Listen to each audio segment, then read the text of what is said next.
If you want an amazing uni experience, but also the opportunity to become some of the best leading healthcare professionals in the world, then I think this is the place to go. The hospitals we have around us, literally over the road, the connections that the pharmacy school make with other pharmacists, whether it be friends, colleagues that they've also worked with, because a lot of our lecturers are actual pharmacists that work in hospitals. Their connections that come through in their experience helps us. So we cover a range of topics that are relevant to the profession. What we tend to do is that we break down different body systems and diseases into different cases, and within these cases we then explore the different pathophysiology, pharmacology, pharmaceutics, medicinal chemistry, and also pharmacy practice that's relevant to those body systems and diseases. I'm here in the King George building in one of the pharmacy labs, and we're just going to go have a look around.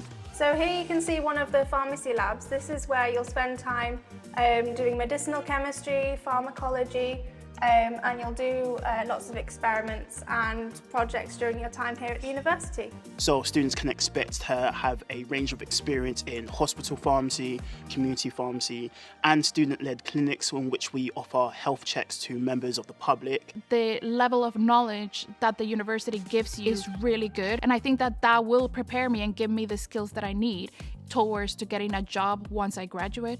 And one of the best things about this school and its location is that you're right behind the RVI, the Royal Victorian Infirmary, which for the pharmacy school and a pharmacy student is really great because we have placements there. It's a really good course to choose if you're interested in either patient-facing roles or behind the scenes working in the labs. If you're really wanting to find something that makes you excited for what you want to do in the future and also live like in a nice environment, if you want to live like within a city that has everything but everything close by, I think Newcastle is for you.